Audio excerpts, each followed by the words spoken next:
Il y avait longtemps que Purisednan avait plus regardé le monde avec les yeux de enfant que il fut. Il avançait dans sa vie comme on avance dans une pièce sombre dont on connaît les murs par cœur, machinalement, avec une fatigue que même le sommeil ne réparait plus. Un matin pourtant, une lettre sans expéditeur rompit sa routine. Sur l'enveloppe, un seul mot. Monte. À l'intérieur, une carte ancienne du mont Azur, la montagne la plus redoutée de la région, entourée de légendes. On disait que ceux qui s'y aventuraient n'en revenaient jamais les mêmes. Certains ne revenaient pas du tout. Harris sentit une pulsation dans sa poitrine. Était-ce la peur ou l'appel du destin? Il savait seulement ceci. S'il n'y allait pas, il se trahirait lui-même. Il prit donc un sac léger et se mit en route. Le sentier était rude. Après plusieurs heures, Harris aperçut une petite cabane en pierre. À l'entrée, un vieil homme sculptait du bois. Sans lever les yeux, il demanda « Tu viens pour gravir Azur ?» « Alors, je dois te poser une question. Qu'est-ce qui te fait avancer ?» Harris hésita.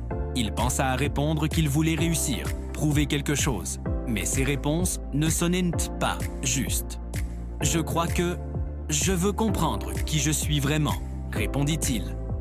Le vieillard hocha la tête. « Alors souviens-toi, le courage n'est pas d'avancer sans peur, mais de ne pas fuir ce qui t'appelle. » Il lui tendit sa sculpture, un petit cœur en bois. « Quand ta peur parlera trop fort, serre-le.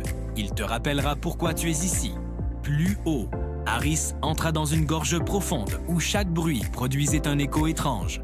Bientôt, il entendit sa propre voix, mais déformée, plus sombre. « Tu n'y arriveras pas.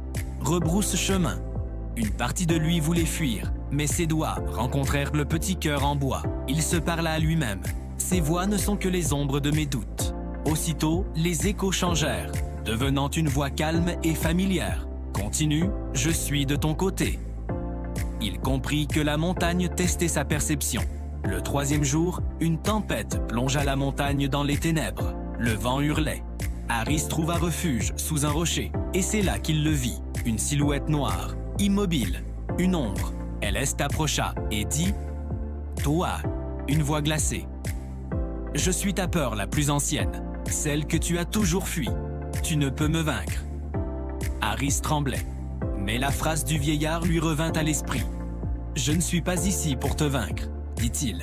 « Alors tu perdras, » répondit l'ombre. « Non, je suis ici pour te regarder, juste te regarder s'enfuir. » Lentement, la silhouette devint translucide, comme une fumée dissipée par le vent.